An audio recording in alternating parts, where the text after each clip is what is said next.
आज का हमारा जो टॉपिक है वो ट्रांसलेशन है। एक क्विक रिवीजन हम लोग करते हैं। हम लोग सेंट्रल डॉगमा स्टार्ट कर चुके हैं जिसमें हम लोगों ने ट्रांसक्रिप्शन पढ़ लिया है। इसके अलावा हम लोगों ने टीआरएनए का स्ट्रक्चर पढ़ लिया है। सारे तरह के आरएनए हम लोग पढ़ चुके हैं।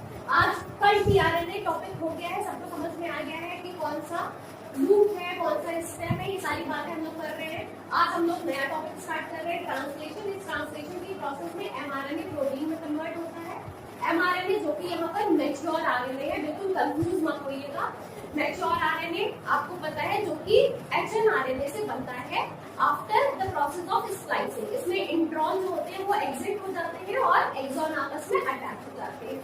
फिर हमें एमआरएनए से प्रोटीन बनाना है और पहला टॉपिक जो है वो है ट्रांसलेशन मशीनरी। इसके बाद जो नेक्स्ट टॉपिक होगा वो क्या होगा, ट्रांसक्रिप्शन प्रोसेस स्टार्ट करेंगे जिसमें आपकी एनसीईआरटी में 3 टॉपिक्स दिए हैं, इनिशिएशन, एलोंगेशन एंड टर्मिनेशन। हम लोग सारी चीजें देखेंगे। पहला जो हम लोग को देख रहे हैं वो ट्रांसलेशन मशीनरी है। इसमें कौन कौन सी चीजें इन्वॉल्व है। तो आप देख सकते हैं कि सबसे पहले अगर बात करें तो टीआरएनए इन्वॉल्व है, कंप्लीटली इन्वॉल्व है। ये क्या करता है, अमीनो एसिड को लाता है। कैसे लाता है, जो एमआरएनए है जो कि टेम्पलेट स्ट्रैंड की तरह बिहेव करता है, जिसके पास क्या होती है, जिसके पास जेनेटिक इंफॉर्मेशन होती है। ठीक, जिसके पास जेनेटिक इंफॉर्मेशन होती है, वो जेनेटिक इंफॉर्मेशन वो कोडॉन को रीड करके क्या ले आता है, अमीनो एसिड ले आता है। राइबोसोम का आपको पता ही है, ये अटैचमेंट साइट प्रोवाइड करता है। इस तरीके से अगर देखा जाए तो ये हमने राइबोसोम का एक स्ट्रक्चर बनाया है जो कि हम अभी एक्सप्लेन करते हैं। इसके अलावा टीआरएनए में आपने देखा था एमिनो एसिड सिंथेज, एक तरह का एंजाइम है जो डीएचयू लूप को क्या करता है, रिकॉग्नाइज करता है। और जब रिकॉग्नाइज करता है तो डीएचयू लूप को रिकॉग्नाइज करने के बाद अमीनो एसिड को, जो कि अमीनो एसिड आने वाला है, फॉर एग्जांपल चाहे वेलिन आ रहा हो, चाहे गुआनिन आ रहा हो, सॉरी चाहे मिथ्योनिन आ रहा हो, ये उस अमीनो एसिड को एक्टिवेट करता है।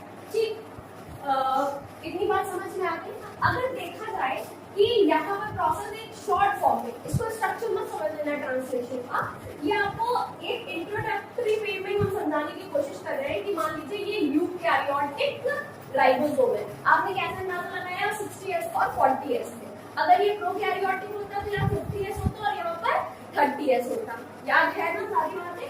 अब जैसे मान लीजिए कि आप सोच रहे हो कि मैम ये एमआरएनए बहुत छोटा था, इसको ऐसे मत देखिए, इसको ऐसे देखिए, कोई चेन आ रही है इस तरीके से, ये इस तरीके से बनाने की कोशिश की गई।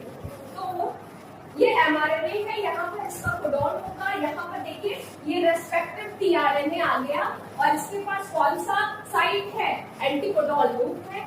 इसने एंटीकोडॉन लूप को पढ़ा और उसके बाद ये टीआरएनए क्या लिख करके आया, रेस्पेक्टिव यहाँ पर अमीनो एसिड लिख करके आया। और आप देख रहे हैं कि 1 by 1 अमीनो एसिड जुड़ते चले गए और क्या बन गई, पॉलीपेप्टाइड चेन बन गई। बस हम लोग को यही पढ़ना है, जितने अमीनो एसिड आएंगे उतना क्या आता जाएगा, टीआरएनए आता जाएगा। क्यों, क्योंकि हर अमीनो एसिड के लिए क्या है, एक स्पेसिफिक टीआरएनए है। आपको पता है, पता है कि नहीं पता है, लेकिन हमें टोटल कितने अमीनो एसिड चाहिए प्रोटीन सिंथेसिस के लिए, सिर्फ और सिर्फ 20 चाहिए होते हैं। ठीक, कितने चाहिए होते हैं, सिर्फ 20 चाहिए होते हैं। ठीक है, एक चीज और आपको यहाँ पर बता दें, हमने बताया कि एक स्पेसिफिक वर्ड बार बार यूज किया था कि जो कोडॉन है वो स्पेसिफिक है। हाँ, याद है ना। तो वहां पर ये भी बात की थी कि 61 कोडॉन है, 45 टीआरएनए है, किस तरीके से प्रोसेस होती है, सारी बातें हुई थी। अच्छा, ये देखिए हर अमीनो एसिड के लिए एक स्पेसिफिक टीआरएनए है। अगर स्पेसिफिक टीआरएनए ना होगा तो बहुत मुश्किल हो जाती है। कोई भी टीआरएनए, कोई भी अमीनो एसिड लेकर क्या है, फिर हमें डिजायर्ड प्रोटीन से नहीं मिल पाती। कुछ ऐसा ही समझ लो जैसे आप कोई भी डिश बनाने चल रहे हो। ठीक, आलू की सब्जी बनाई है आपने, जब कोई भी आप डिश बनाने चल रहे होते हैं तो आप खाने की बात आपको ज्यादा ही होती है, तो सबसे पहले आप उसमें ऑयल डालते हैं ना। जिस बर्तन में आपको सब्जी बनानी होती है उसमें पहले ऑयल डालते हैं। फिर अगर सिंपल सब्जी बनाए तो प्रोसेस के थ्रू फिर प्याज डालेंगे, फिर अदरक लहसुन डालेंगे, फिर टमाटर डालेंगे, फिर लास्ट में आलू डालेंगे, फिर पानी डालेंगे, फिर वो सब्जी बन जाएगी। फिर लाल मिर्च, हरी मिर्च और नमक एंड ऑल जो भी। ऐसा तो नहीं है ना कि पहले आलू डालते हैं, फिर जब आलू पक जाता है तब तेल डालते हैं, ऐसा तो नहीं है। तो ये प्रोसेस एकदम ऑपोजिट हो जाएगा। बिल्कुल वैसा ही समझ लीजिए कि स्पेसिफिसिटी की जरूरत है अमीनो एसिड टीआरएनए। हर अमीनो एसिड को एक अपना टीआरएनए चाहिए। ठीक, एक हर अमीनो एसिड के लिए स्पेसिफिक टीआरएनए होता है। क्यों? क्योंकि हमें प्रोसेस से काम करना है। ये डायग्राम आपकी समझ में आ गया? आप देखेंगे कि राइबोसोम, यहाँ पर हमने एक छोटा सा स्ट्रक्चर बनाया हुआ है। हम राइबोसोम के 3 पार्ट आपको दिखाने की कोशिश करते हैं, ई, पी और A. E stands for exit, exit side, ठीक है। P stands for peptidyl chain side, and A stands for acceptor या एक्सेप्टर ही लिख लो या अडैप्टर, एक्सेप्टर साइड। देखिए टीआरएनए इधर से आया, बात समझिए, टीआरएनए इधर से आया, इसने एक्सेप्ट किया, इसने पॉलीपेप्टाइड चेन जोड़ी, यहाँ पर अपना एमिनो एसिड छोड़ा और एमिनो एसिड छोड़ के यहाँ से निकल गया, वापस चला गया, कहाँ चला गया? वापस एक अमाइनो एसिड लेके चला गया।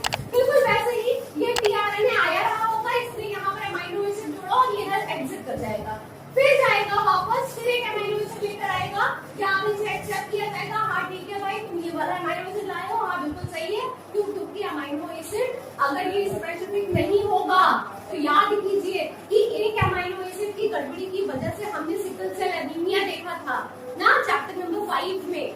क्या हुआ था वहां पर? गुआनोसिन की जगह वैलिन ऐड हो गया था। तो सोचिए, इसीलिए एक स्पेसिफिक टीआरएनए दिया है, क्या बचाने के लिए? यही सब म्यूटेशन एंड ऑल बचाने के लिए। यहाँ से आएगा टीआरएनए, यहाँ और अपना अमाइनो एसिड छोड़ेगा और यहाँ से निकल जाएगा, फिर जाएगा दूसरा कोई अमाइनो एसिड लेकर के आएगा। ठीक, क्लियर?